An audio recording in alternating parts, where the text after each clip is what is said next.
Hello everyone. Welcome. My name is Simone Jackson, creator of the Fab Grad, and today I'm really excited because we are talking about which platform you should use as a nano influencer.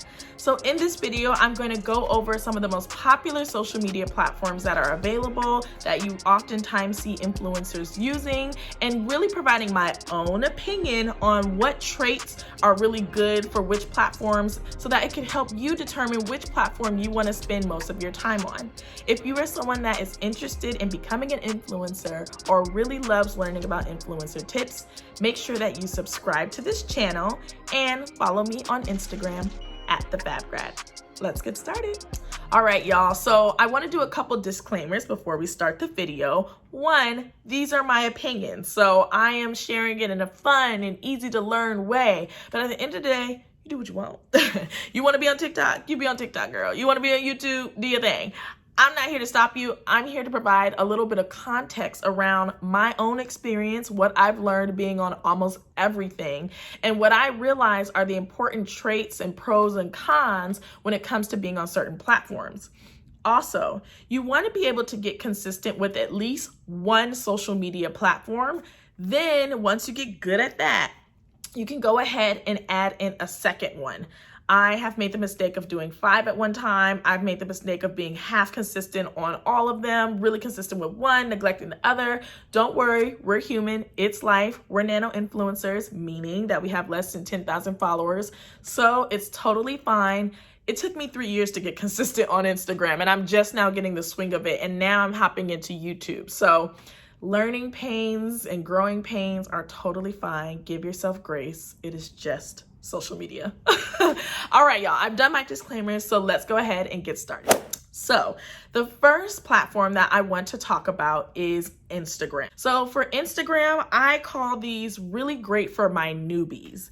Instagram is great for newbie influencers because you can just be on the platform, take a couple pictures, and go about your day. Oftentimes, new nano influencers or new influencers already have an Instagram account, and they've decided that they want to switch it into an influencer type of vibe. So with Instagram, the pros are, you can take your picture with just your phone. You can easily create content wherever you're at. You can use your stories. It's just right there. There's really no hard editing that you'll need like YouTube or TikTok. And then you can just post. Now, there are some girls out there who have really great fashion sense and really great tips and stuff like that. And they just post the picture while they're out and they're good to go. Their makeup is popping. I wish I was one of those girls. I've tried it and maybe I'll show y'all the area of my Instagram where I really tried to be that Instagram poppin' fashion girl. It's not me. If you can tell, I'm a little bit more structured, if you will. So I've learned that that's not my style, but it is great for anybody who just wants to get into the platform, learn about what it means to be an influencer, and utilize their opportunity to write great captions. So if you're a good writer, this could be good for you. And also if you're someone that likes to be a little bit more of the behind the scenes, you don't want to say too much on your story unless it's something that you really want to share, but you're more into the pictures, that's great. The next one is YouTube. Now, YouTube is great, but there are some learning curves with with YouTube. So with YouTube, I would say that the pros are that it's really easy to get started as well. You can use your phone, which is what I use. I film, edit, and upload all of my YouTube content from my phone, y'all. Okay, I have the iPhone Pro Max 11, and then I also have my ring light, so I can link all of that information down below if you want to get the exact ring light that I have. But it really doesn't take that much to get started. I would say that this is best for the educator influencers. Now, again, you can be an educator influencer on Instagram as well, but I have found that if you're teaching something on YouTube, it's really helpful. Even my beauty influencers, even my fashion influencers on YouTube, they are usually still teaching. They're telling us about the trends. They're telling us about which makeup to use. They're teaching us how to do certain things. Even our vloggers, right now, that is a whole situation on YouTube. But even oftentimes I feel like they teach me too, right? Like they teach me like what to wear when they're going out, or what to do on a certain trip, or, like how to beat your face before you go out with your friends. Like there's usually some type of education that comes around it.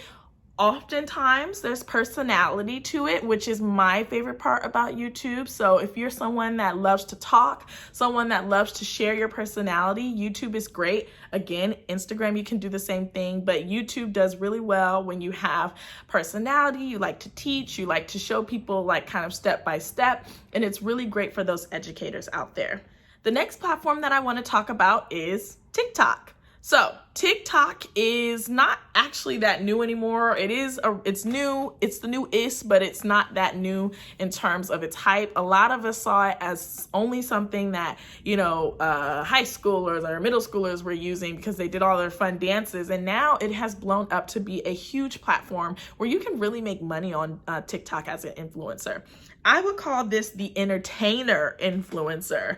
So this is someone that knows how to make quick, fun, witty content that is going to really capture their audience within 30 seconds and be done. So you'll often see dances, you'll see tutorials. I've seen a lot of people like do some quick teaching on their TikTok.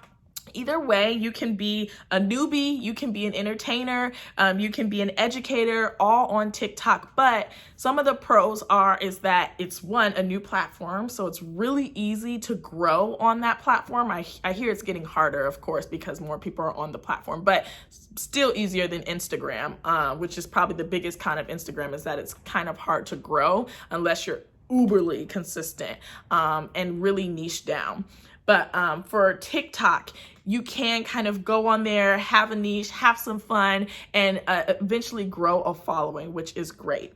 So the next one that I want to talk about is an actual blog. So I put blog posts and Pinterest together, and I would call this the behind the scenes influencer. So the behind the scenes influencer is someone that doesn't want to do a lot of talking.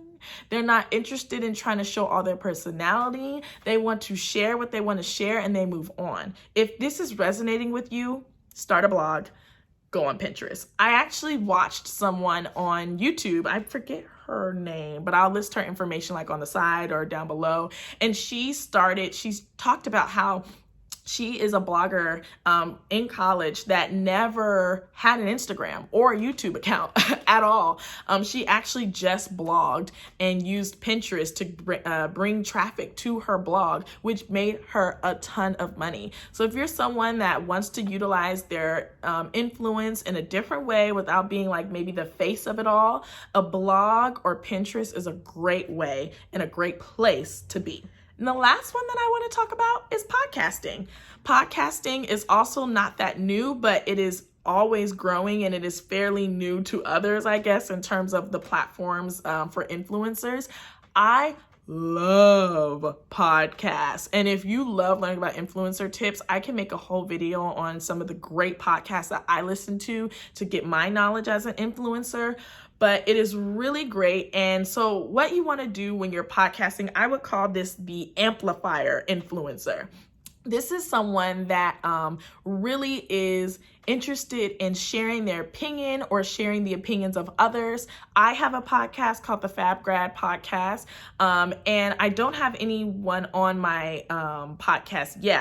I'm not taking any interviews at the moment, but I do share how I'm feeling. Girl, I talk about confidence. I talk about life. I talk about being an influencer. I talk about juggling my 9 to 5. It's just really like my online journal that is through my voice. I have a really tight-knit community around my podcast. I wish I was a little bit more consistent on there.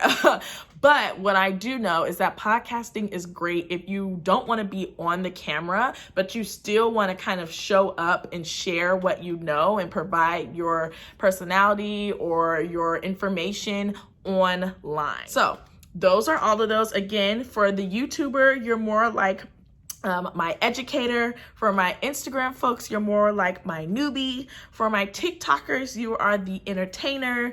For my podcasters, you are the amplifier. And for my bloggers and Pinterest pinning gals, you are my behind the scenes influencer. So I hope that you enjoyed this kind of fun way of how I shared which platforms are best. At the end of the day, like I shared, whatever platform that you decide to be on is the one that is right for you. Dabble into each one, see which one you have most fun with, but if anything, just try and be as consistent as you can with the platforms that you choose.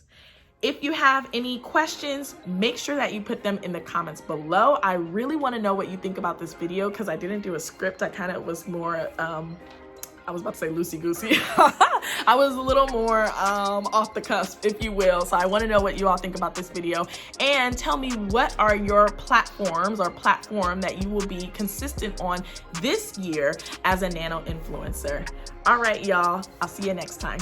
Bye.